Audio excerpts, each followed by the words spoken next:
Welcome to the Ferris Love Podcast. Here we explore spiritual insights and practical strategies to help you cultivate a family life rooted in beautiful, self-giving love. Join us as we invite experts to share uplifting perspectives and actionable advice for navigating the joys and challenges of modern family dynamics.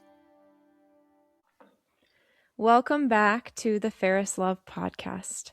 Joining us today on the show, we have Michael Pakaluk, a professor of political economy in the Bush School of Business at the Catholic University of America, and he is a renowned scholar of philosophy and social doctrine. While his professional background is deeply impressive, he is joining us today to share about the life and legacy of his late wife, Ruth Pakaluk. Ruth was a Harvard graduate, a mother of 7, and pro-life leader whose heroic virtue in the face of terminal illness has recently led the Vatican to grant the nihil obstat for her cause for canonization. So Michael is here to discuss their journey of conversion, their beauty of their sacrificial love in their marriage, and what it looks like to pursue holiness in the middle of the world. So Michael, thank you so much for being on our show today. It's such a pleasure, Mary Grace. Thanks for inviting me. So we would love to kind of just dive right in and talk about can you share this a kind of brief story about how you met Ruth and kind of what led you both to, I would say, refining your faith, and then for her, for conversion. Okay, so I don't want to throw you off balance, but I may at the very start. Go. Ruth passed away now 1998, so that's 28 years ago almost. And I got married right after that in 1999 to Catherine, whose middle name is Ruth, by the way. It kind of walks around Catherine Ruth Pakaluk and everything. Everybody thinks that she take the name of Ruth, but she got that at her birth. So we've been married a long time, and you know, this is Ruth. If Ruth gets canonized, it wouldn't surprise me in the slightest. But it's actually possible that you have a better marriage with somebody who's not canonized than with somebody who's canonized. Right? So, because Ruth and I, when we met in college, we weren't Christians, and we basically just started, hopping in the sack right away, and just about cohabitated before we converted, and then we stopped having relations because we understood that was contrary to the gospel of Christ. But I don't think that's a good start, right? So it kind of gets you off on a bad start. And I maybe, tell everybody who's listening that even somebody who I believe, successively became more and more holy through a series of conversions and facing a lot of difficulties and so on, the scars, they really do remain. Whereas with my current wife, we observe chastity, and our marriage is actually better than with Ruth. It's just kind of, it's paradoxical, but it's true. Right. But it's, beautiful though too, that you were able to kind of come to the understanding though of, not being the most ideal situation, So we just, I just finished a book, a biography, because I wrote a book called The Appalling Strangeness of the Mercy of God, which is published by Ignatius. And that's much beloved. It's been out for 10 years or more, maybe almost 15 at this point. Read all around the world. I know that the woman who founded Culture of Life Africa decided to do that after reading the book. So I could say my book inspired the pro-life movement in the continent of Africa. Yeah, that's right? very sweet. Yeah. Right. And I've gotten correspondence from China of study groups that are kind of reading this book and thinking about it. So, maybe it'll have some effect on that, that vast area of evangelization called China. And so this is super great. But, in that book, I mentioned that I worked on, or I had already written a kind of more detailed biography. And with the nihil obstat just coming out last September, I wrote this biography back in 2003, and it just seemed not the right time to bring it out. But with the nihil obstat, I thought, well, this is the time to bring it out. So I brought it out and revised it and completed it, and I'm really happy with it. So anything you want to ask me about is really fresh in my mind, because I actually just finished writing a 470-page book on this.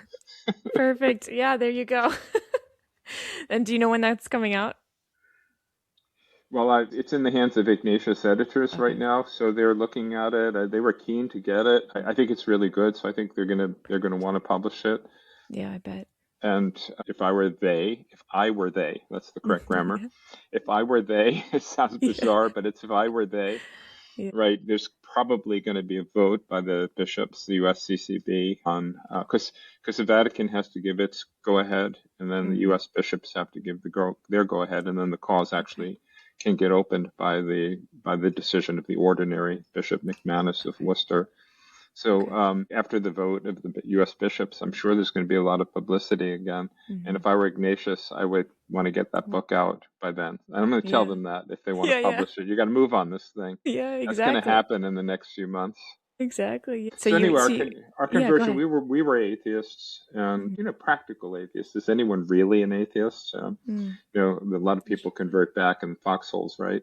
Right. But we were practically speaking atheists. We were drifting around, didn't belong to any religion. But I had a near-death experience the summer before, and Ruth had a kind of conversion, turning away from her aimless, pointless life. I'm not sure she ever told me the date, but it's before we met her.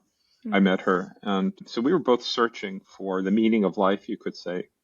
And we decided to investigate Christianity to see whether it was true. And that itself I raised the question in the book, well, why Christianity? Why don't you investigate Hinduism, for example, or, Buddhism or something? And I think it had to do with our knowledge of Western civilization. So it's still there. It's still in the air. It's still something that you can sense that all the great things that we have, that we inherit, have been shaped and formed and even inspired by Christianity. I mean, just go to Rome and walk around Rome, right? So Europe still testifies to this, but not just Europe. I mean, go to Santa Fe, for example. I mean, Santa Fe will tell you the same thing. So we started investigating the truth of Christianity. And as far as we knew, we were the only two people in Harvard. It's like Harvard is complete wasteland of belief of anything. We knew no Christians. None of our professors believed anything. It was just something we're doing on our own. So we said, well, first we'll try to read the Bible together, and then we're going to try to start praying together, and then we'll shop for a church together. And you can imagine what shopping for a church in Harvard Square is like. It's not. There is St. Paul's. We later discovered the Catholic Church, but not at that time. Yeah.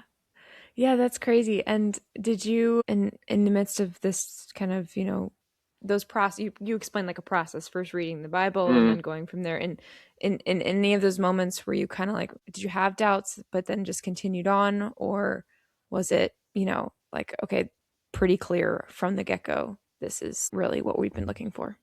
I think there are twists and turns, and I tell them in this book, and the book's really interesting because it's just packed with fascinating stories some of them are almost unbelievable. But there was so we began with the praying idea that we're going to pray a little bit. Then we moved to the Bible idea. And we were kind of like Pascal. Pascal said, if you want faith, act as though you have faith, and then you'll get faith.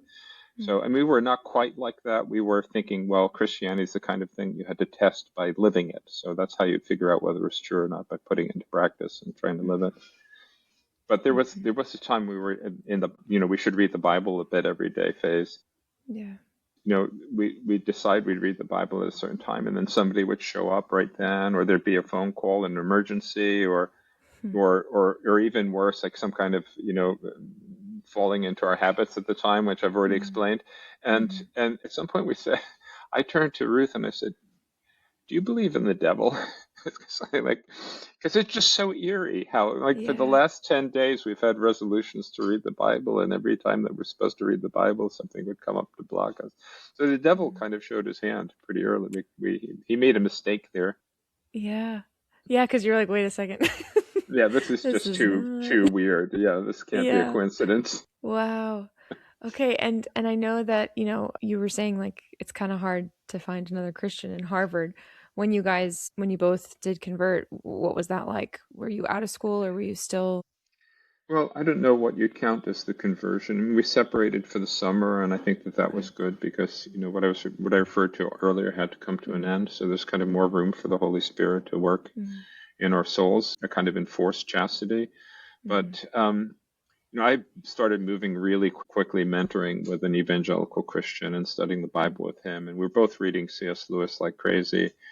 And by the end of the summer, I was baptized, whatever that means, in a Disciples of Christ church adult baptism. And I regarded that as the turning point. That's when I made a public declaration that I was committing to Christianity. Ruth didn't. She wasn't that type. She was not the. I'm a very radical person and turbulent and radical, and I go to extremes constantly. But she was very kind of much more, you might even say, commonsensical, and that this is going to go in stages, and it's a long process. And I was always very skeptical of her. I thought she wasn't really a fervent Christian because she wasn't as radical as I was. But it's kind of like the tortoise and the hare, right? That was the hare, or Achilles and the tortoise, and she ended up winning the race. Oh yeah. At least sooner than I did. Yeah, I was gonna say. I'm like, wait a second. Yes. Okay. So you're saying it kind of took her a little bit longer to kind of bite, I guess I would say. So you had this evangelical baptism, and then were you just like still on fire for it, and so that's when you came to the Catholic Church, or how did you get to the Catholic Church? Well, without the graces of the Catholic Church and the sacraments, it's almost a purely subjective and emotional thing, trying to be a disciple of Christ, and so you're constantly in throes of elation and then depression and times of darkness and times of turbulence. I mean, it's a miserable state. You can say, well, I'm a Christian now, but you're not really filled with joy because it's just a turbulent emotional storm. We actually got to know a fellow philosophy student of mine, and said we should go to the InterVarsity Christian Fellowship. So that's how we got to know other Christians at Harvard. Okay. And not that year, but the following year, we were appointed small group leaders because we were judged to be sufficiently mature to teach other people. So Nice. that's also crazy. Yeah. But one of the members of our group, as Easter was approaching, said that he planned to join the Catholic Church at Easter time. And I was pretty, like a lot of Protestants, I was pretty anti-Catholic. So I thought, Ruth and I both said, what are we doing wrong here that this guy wants to join the Catholic Church? So I said, we have to have lunch with him and try to talk him out of it. Yeah. Oh my gosh. So then he raised a couple of points which we couldn't answer and then just kind of stuck in our minds. And they were like little seeds. So one of his points was that if you look at the separation, the schism of the Catholic Church from the Eastern churches, which was roughly 1,000 years ago, you see that the Eastern churches still hold the same beliefs. They're still they could rejoin the Catholic Church at any time, really, and they're working towards that. But if you look at the Protestant denominations, they broke away less than 500 years ago, and they've split into 10,000 different congregations. So he said that's a sign that the principle of governance in the Catholic Church, which is by the bishops in so-called apostolic succession, is actually the only means of unity among Christians. And we both said, wow, that's a really good point, right? Yeah. And then I've never heard that one, so that's really good too. Yeah. So then he was a very logical person. He was a statistics major, and he went to Harvard Law School, and he's a highly, highly successful corporate attorney for his career. Very logical mind. So then the other thing that he said was, if Luther and Calvin came back to life, they'd feel comfortable in the Catholic Church, and they'd probably want to burn most of the Protestants for being heretics. And this had more of a force with Ruth, because Ruth was a historian, and she had actually read Calvin's Institutes, and she knew about Calvin and Luther very well. And when he said that, she didn't, of course, say, "Of course, you're right." What happens in these kinds of conversations in the back of your mind? Something like a light goes off, and so he's actually right. I know what he's saying is true. Calvin would burn these people. Yeah. So that got us. There's so many funny stories in this book. That's why people are going to love it. But here's another funny story. So when the leadership of the InterVarsity Christian Fellowship thought that we were going to be tending towards Catholicism, they thought, well, these are two rising leaders in our fellowship. We have to block them. We have to keep them from becoming Catholic. So there's this kind of itinerant apologist who is an evangelical Christian. I hope he's doing well today. I remember his name. His name was Jonathan Goodell. And they arranged a meeting with Jonathan Goodell, myself, and Ruth. And it was at this kind of soup and sandwich place in Harvard Square. And a professor at Boston College who was a Calvinist, and he's just become a Catholic. And they thought, well, this professor will have a debate with Jonathan Goodell, and Jonathan Goodell would destroy him. And then Ruth and Michael would see that they should remain evangelical Christians. Oh my gosh. Well, who do you suppose this professor at Boston College was who just converted from Calvinism? Who do you think that was? Oh, I should know, but Have you ever heard of Peter Kraft? Oh, yes, yeah. Who's Peter Kraft? Oh, Like no Peter way. Kraft, and the most brilliant Oh, Christian gosh. Catholic apologist. And he Wow. demolished Jonathan Goodell on every Yeah. single point. Like it was Oh, wow. So you embarrassing. guys, you guys were convinced at that point, probably. Well, we didn't have any, you go in kicking and screaming, at least I did, Mm-hmm. but Mm-hmm. maybe Ruth was convinced. Mm. So, Yeah. for me, I'm just, I was a laggard. I was fast becoming a Christian, but kind of the laggard becoming a Catholic. Ruth was Mm. leading the way in that, so have to give her credit for that. Yeah. And Yeah. then maybe, there are two other kind of final straws. One was for me Mm-hmm. encountering Mother Teresa, Mm. because I was still thinking that the Pope is the Antichrist and the Catholic Church is the whore of Babylon. Yeah. And then I'm reading Mother Teresa, and something we had seen in the Protestant communions is that there was no real understanding of suffering. Mm. And this Catholic idea that you unite yourself with Christ and you're kind of a co-redeemer, you're sharing in the sufferings of Christ and you're helping atone through Mm-hmm. sharing in his sufferings. That's completely absent in Protestant Mm. thought. They have no idea how to handle suffering. But we could see Mm. that in Mother Teresa and, of course, her great service to the poor and her dedication to prayer. That's another thing we didn't find in Protestantism. There Mm. was once a minister who came into the InterVarsity group, and he gave his talk was on how just 5 minutes a day, find five Mm. minutes a day to pray, and just Mm. just make it five, and then you'll be able to do it. And Mm. Ruth and I, by that time, we had read enough about the history of Christianity to know, well, what are you talking about, 5 minutes a day? I'm like, Yeah. that's not even praying if you're just Yeah. praying 5 minutes a day. And he's talking to this group as though that would be a great achievement if some of them had developed a habit of 5 minutes a day. So then Mm. we learned about Mother Teresa. She and her sisters were praying 2.5 hours a day Yeah. or 3 hours a Yeah. day. Now that's real Christianity, right? That's Yeah. what we're talking about here, right? Mm. And so then she's obviously a holy person. She's praying a lot. She Mm. understands suffering, and so then there's kind of this argument in my mind. Well, look, somebody like that can't be the fruit of the whore of Babylon. It's like Yeah. Yeah. somebody like that can't come from a church which isn't true in what it's saying about itself. So that she's Mm-hmm. very hard to. Another data point was contraception. We actually became convinced as Protestants that you couldn't use contraception, and Okay. of course we were opposed to abortion. And so how do Mm. you figure out that only the Catholic Church had resisted the winds of culture and fashion and had remained firm on these things? Mm. So that was hard to square with the idea that it was the Antichrist and the Whore of Babylon. Yeah. And then the final thing is that somebody gave us a book on the so-called Apostolic Fathers, the really early fathers of the Church, like Ignatius Mm. of Antioch and Clement of Rome, and we see in this book that they said that our Lord was explicit to the apostles that when they were about to die, they should appoint successors who are the bishops, and they would have the same authority as the apostles. The idea of apostolic succession. I mean, Mm-hmm. we didn't understand what it was. I'm not even sure we knew what the phrase was. But then you read these early documents and you see that, from 150 AD, earliest Christians are saying that this is how our Lord structured the church and he Mm-hmm. wanted to be governed.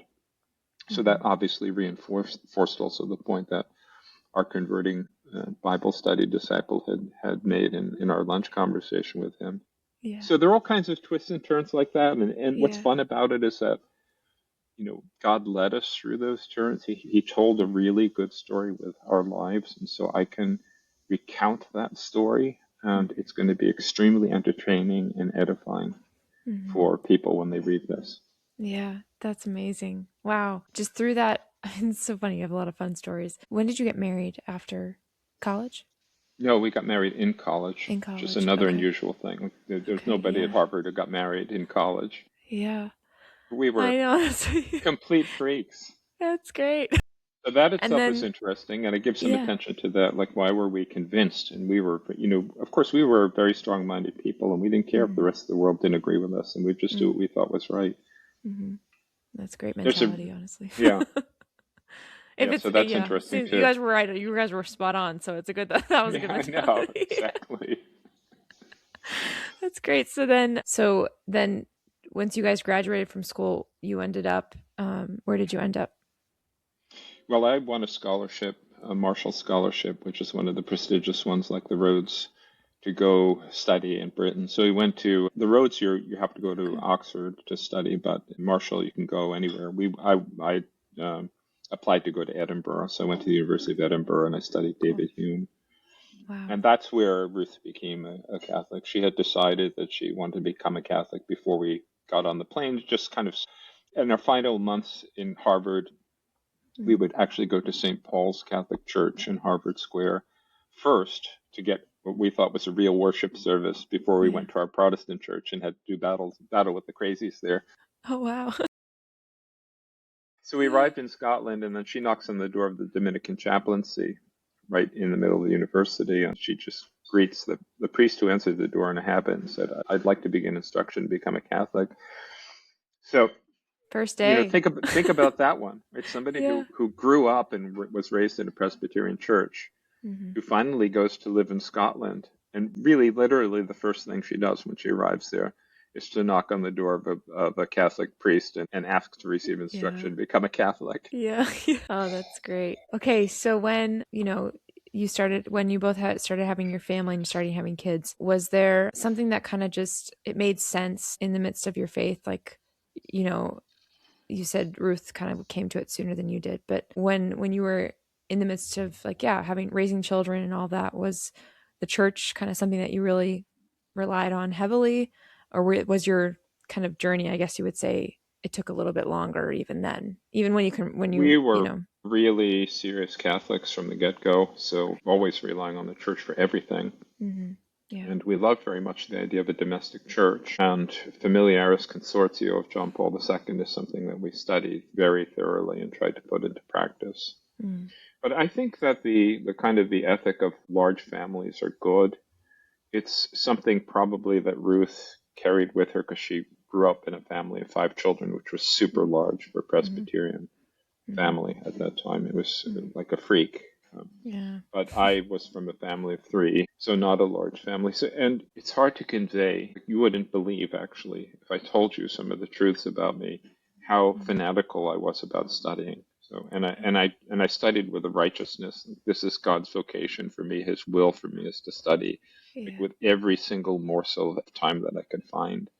And I would have fellow scholars who were equally maniacal about studying. We kind of share notes on how we could maximize our time for studying. And I tell the story about my friend in the book who had this scheme for making dinner. He would throw a sausage and a Brussels sprout and a potato in a pot and boil it, and then the water would boil down and get kind of fried. And he knew exactly how long that took. It was 18 minutes. So he'd put all of these on the pot. He'd go back to studying. After 18 minutes, he'd go and he'd get these. He'd eat the things while studying. And then well, his preparation for dinner probably took 2 minutes, and he probably had to wash the pot. But it was actually, kind of a clean pot because it was boiled. And he just loved it. And I was jealous of him because he had this method for cooking that only 4 minutes he had to spend on dinner. So if you have that attitude, you have to say, like a child is like the worst nightmare. Like you might possibly, not spend time studying because you have to spend time taking care of a child. It really took me 2 or 3 children to break out of that. And then all the anxiety of having children. So you have one child, but it wasn't really until the 3rd child that I began to see, well, I don't know, the money comes somehow in some magical, serious way. Like I stopped worrying with the 3rd. That was the breaking point for me. Up until then, it was like, how will I afford this? I can't possibly, this is crazy. Then after going through that twice and you realize it never panned out, maybe I was a quick learner or something like that. But by the 3rd, I didn't really care. I hear that everyone says let the the children third is come. Let the children come. I heard the 3rd is everyone's like, well, why bother? What's the difference of 3, 4, 5, 6 after that? It doesn't make any difference. Yes, exactly. That's great. When I've read a couple of articles and things about your life when Ruth was kind of like this. She always had baked pastries, or like when you guys were living. Yes. And she had a very cheerful home environment. Yeah. And I'm just wondering how that affected just your family life as a whole, and how, later on down the road when, she was diagnosed with cancer, how did just that home environment and just her attitude towards like doing the little things really well, how that affected your family life. Well, it was great. And, the children definitely felt loved and cared for. And then so the neighborhood children. So you may be referring to the National Catholic Register story, which is really Matt McDonald's great story there. But there's a lot more about it in the book. And, we could only, since, as you know, housing prices depend on the assumption that you have two incomes. We could only afford the least expensive house in the market in Worcester when I left graduate school and started teaching at Clark University in Worcester. So it was in a very bad neighborhood, and there was actually a crack house on one side of us. And I didn't even understand it. Like people were coming up constantly beeping horns, and and then a few months later, the illegal immigrants probably in the house said they had bought a house in another town and were leaving to go in the country. And I thought, well, how did you buy? That's pretty nifty that you bought a house. How did you do that? Yeah, I guess it was lucrative, the crack business. But we used to have, like police chase people with pistols through our yard and hiding in their cars, and that's kind of and SWAT teams coming in the neighborhood to. Yeah, it was a kind of a crazy scene. But you have one Christian homemaker, and it transforms everything. So this is what you're referring to. It's like an island of peace, an island of joy, an island of motherly affection. So all the kids from the neighborhood would come, and they'd always get freshly baked things. This is the sad thing when there was ever kind of a bake sale, and kids had to bring in some baked things. Like that's disappeared from this kind of neighborhood, right? What the kids bring is popcorn. That's all they can make. That's all they know how to make. That's all that their mom can make is popcorn. So you could actually go to a house and get a piece of cake that was fresh, or some brownies, or some cookies that was astounding. And they'd come over, and like our pastor then, I was looking through some interviews that I did with him right after Ruth's death, and he said this is a much battered word, but the word for it is inclusive. Like she's completely inclusive. Like anyone come to the house, be part of the family. And so that, and then all her friends, it was very noteworthy to them that it was a place of kind of an island of peace and which women, I don't know if I'm assuming they were all in similar states of life with her, but women need that, yeah, they really need it, and they kind of marveled at it because they would say, well, that's not a place we would choose to live, and yet it was always very pleasant to go there and visit. That's and incredible. Ruth was amazing in many different ways. And one way in which she was amazing is that she was also essentially holding down a full-time volunteer job. She was president of Massachusetts Citizens for Life, and she never got a penny for any of her speaking. Now I realize I'm older and wiser that we could have asked for honoraria and probably had some kind of income on the side from these speaking engagements, but and she did hundreds of speaking engagements, so she never asked for an honorarium for any of them. Wow, she just dedicated her whole, that's incredible. Yeah. So life to your home as well as that, like that, that's incredible. It's a full-time, and on top of the just having a very peaceful home, and it takes a lot of work in itself. Yeah, that's people talk about balancing or whatever, but it was always that children of course get priority. I see this with my current wife, Catherine, and she absolutely makes children top priority. She's a very, very, she's a celebrity now with her book, Hannah's Children. She's an international celebrity, travels all over the place. But she's not a homemaker, and that's fine. And we always understood that was another possibility. And no one insists that you have to be a homemaker. I think it's a good choice. But she is a homemaker in a way. She really does put the family and the children first. That's great. I'd love to get back to Catherine in a moment because I do have a question about that. Yeah, you're gonna have to get her on. Yeah, I know. She's like that'd be amazing. So Ruth has passed away. You get only me speaking on her behalf, and that's a bad deal. But she gets to make the call. Yeah, there you go. Yes. So we'll get to Ruth, or we'll get to Catherine in a second, but when Ruth had been diagnosed with cancer, how did you both kind of navigate that trial? That experience, knowing, full well that you guys, you came into your marriage and knowing like till death do us part, kind of that whole phrase, and just through sickness and through through Yeah. sickness and through health. Like, how did you navigate the illness while also like reminding, love is sacrifice, and you have to sacrifice for the other in the midst of your marriage. Well, I think that it's right that there's absolute fidelity, and yes, you say till death do you part, in sickness and Mm-hmm. in health, and just a lot of faith and hope. Now, before Ruth was diagnosed with cancer, we had lost a child through SIDS when he was 7 weeks old, and I think that helped her a lot because when he died, Thomas, our Lord says, "Where your treasure is, there your heart will also be." I Mm-hmm. think her heart really did move to heaven. It's like, Thomas is going, we're all going to the same place, and Thomas has got there faster. So I think that's very helpful because especially when the cancer had metastasized, so it was 2 years after it was diagnosed and she had her operation and the chemo and so on, it metastasized. And then it's a death sentence. Nobody recovers from metastatic breast cancer, and she lived 5 more years after that. Mm-hmm. But, we're supposed to live with heaven on our minds. We're supposed to understand that's our goal. The face of our Lord, the face of God is what we want to contemplate. Right? So take a hymn like Adoro te Devote of St. Thomas Aquinas. Adoring the Eucharist is a prelude to seeing God face to face. And it's supposed to be something that's not distant, that we're beginning to see realized in our own life, that heaven and earth have to meet somehow in the life of a Catholic. And so I think that you want to say, well, look, if she ever becomes canonized, what would be notes of her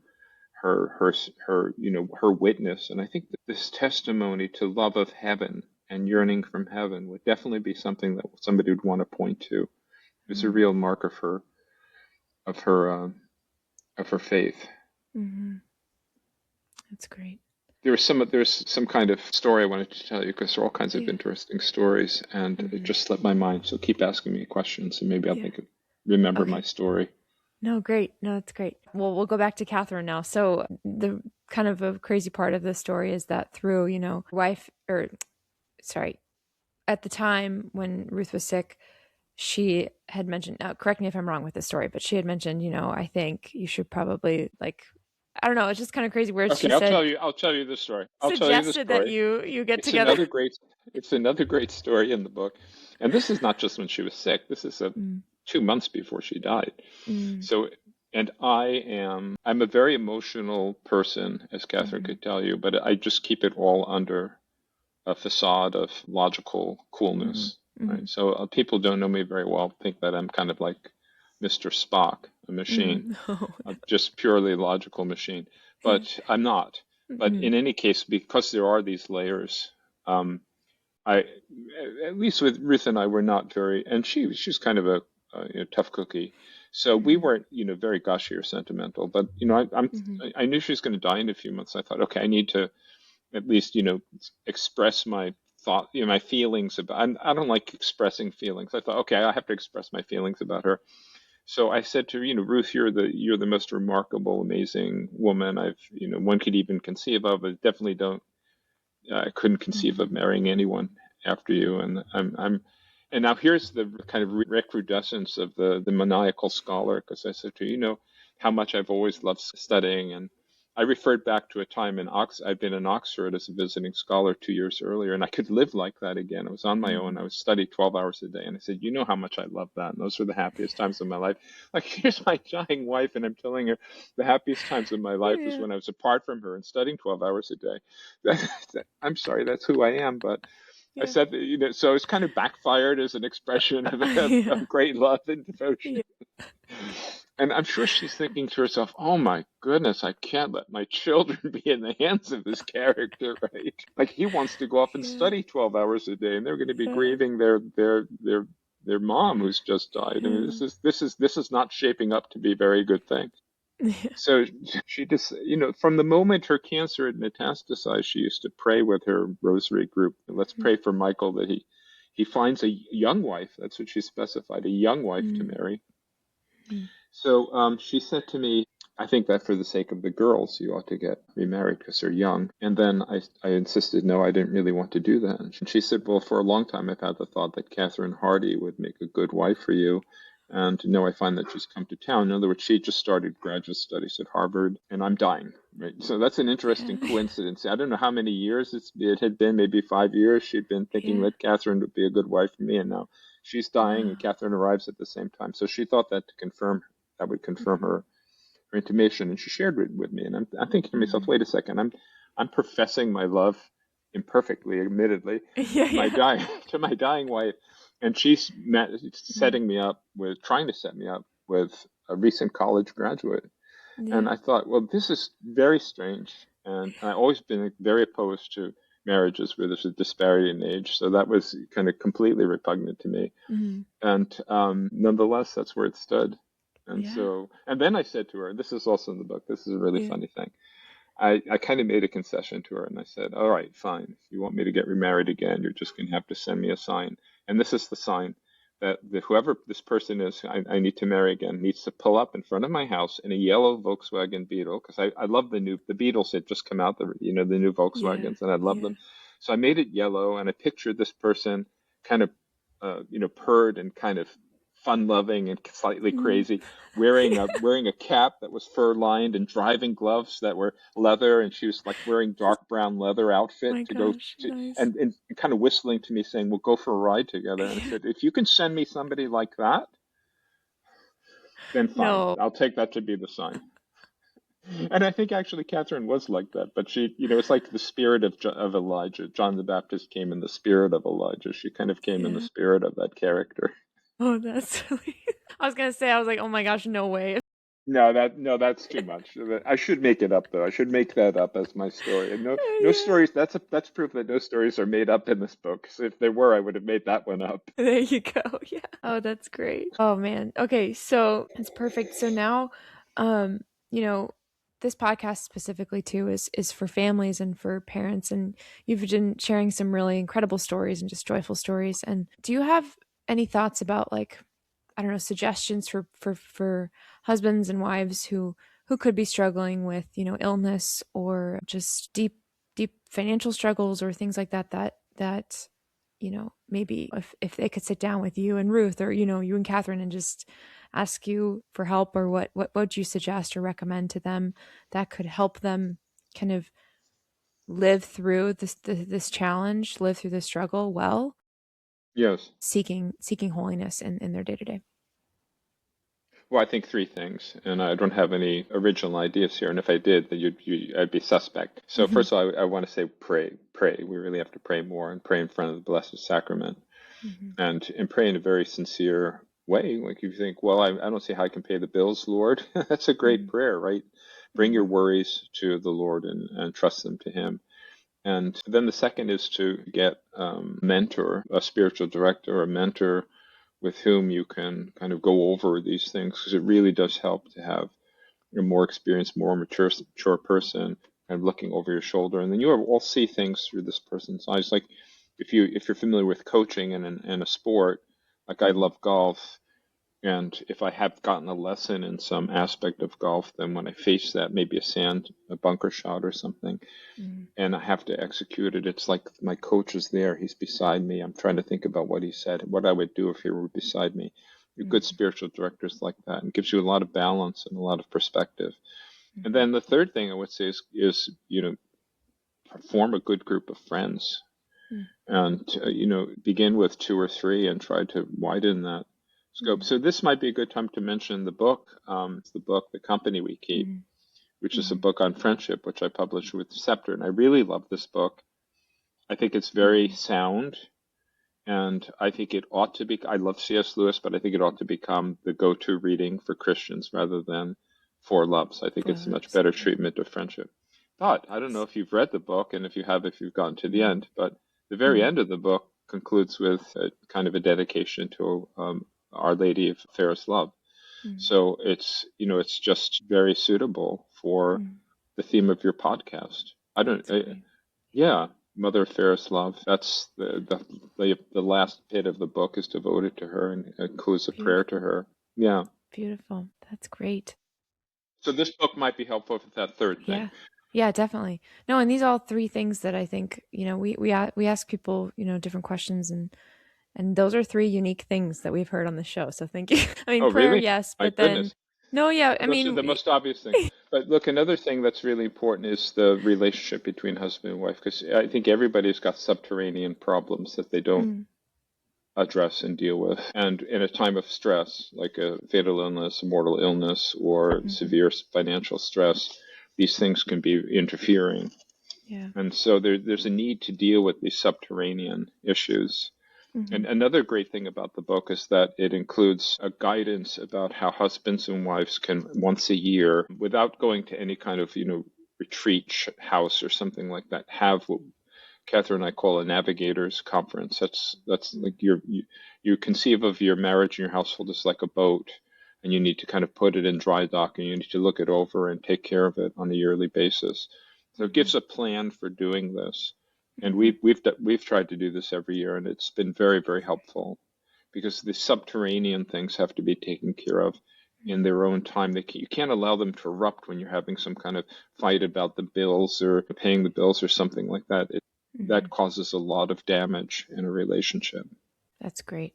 Excellent. And if for our audience members that are listening, I've read several articles that you've written, and you're a great author. So I would highly encourage reading any of the books that you have out.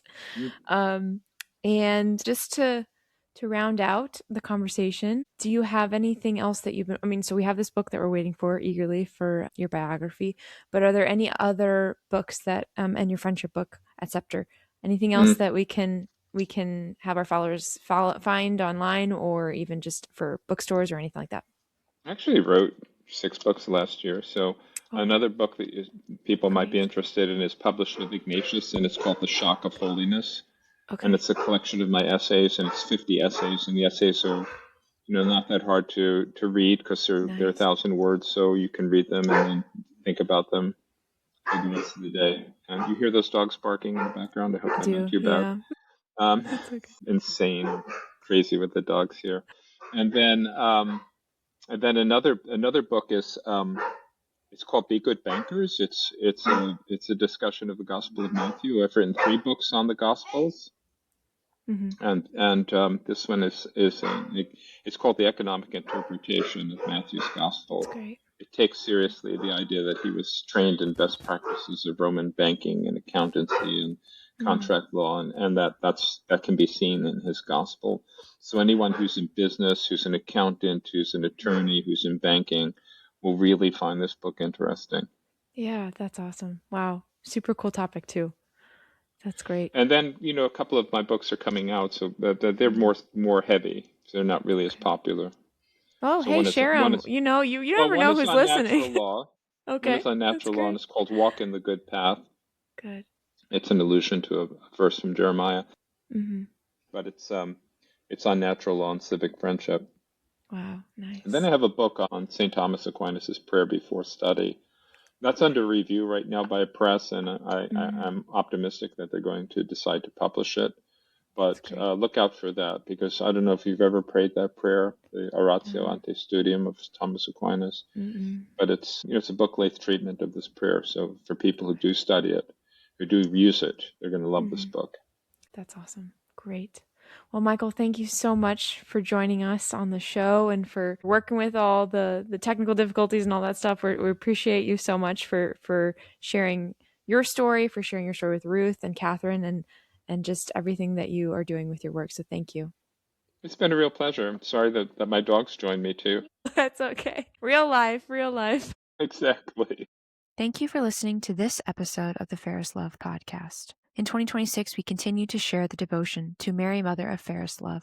If you like what you heard on today's show, please visit our website at ferrislovefamilyproject.org, where you can find additional podcasts and other resources for families. Be sure to also check us out on social media at Ferris Love Project.